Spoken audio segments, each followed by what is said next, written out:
Zadnja tekma kroga je potekala v Kopru, kjer je domača ekipa pričakala nogometaše Domžal.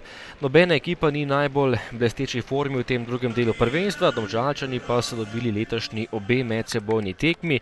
Tokrat je bila gostujoča ekipa v vlogi favorita, kajti domačim so manjkali pomembni nogometaši v polju, kar 5 igralcev je manjkalo. Domžalčani so tekmo začeli bolje, ampak Koprčani so imeli prvo priložnost. Kokol je meril, Vidmar težav tokrat ni imel. Potem pa Domžalčani do nekaj akcij v zaključku prvega polčasa. Po povratni žogi strel Morela vdaleč, nekoliko mimo leve vratnice vratarja Simčiča. Še ena akcija za Domžale, še en poskus vdaleč, meril je Zec mimo gola. In potem še lepa žoga Morela, ki je našel Veljka Simiča, na pravem mestu pa koprski vratar, ki je obranil najlepšo priložnost tega prvega polčasa. Drugi polčas in prva akcija nadaljevanja za nogometaše Domžal. Preigraval je Morel in streljal, na koncu žoga v naročju vratarja Simčiča. Še ena akcija Domžalčanov, žogo si je priboril Veljko Simič, to je bil lepo izveden protinapad. Morel je pričakal žogo na drugi vratnici, takole pa je zapravil morda najlepšo priložnost tekme za Domžalčane.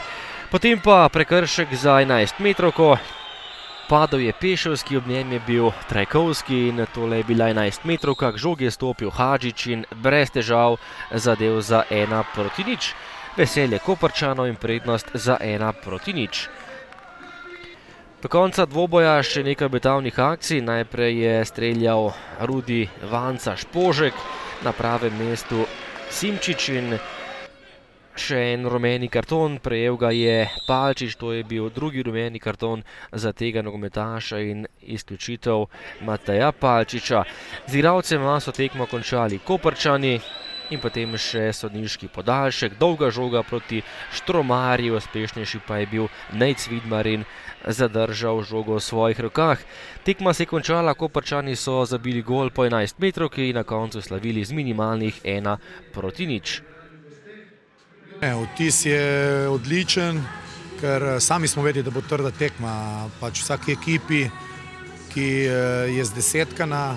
Jaz vem, da imamo mi res na razpolago 25 mož, vendar danes smo nastopili brez 5 igralcev, kateri bi igrali v začetni enajsterici. In to se vsakemu pozna, tako da mi smo tudi v tekmo šli prav namensko, da odigramo nekako na preskok in probamo tako presenetiti Domžale. Zdaj, ko je končana, zelo težko in zelo naporno, ker zopet dajemo pike na isti način, ker ne zaključimo svoje situacije, dobimo ga iz velike neumnosti. Malo so še sodniki skočili na pomoč, pa je bila stvar zakuhana, kar se nas tiče. Smo v težki bitki za Evropo, malo smo izgubili zagon.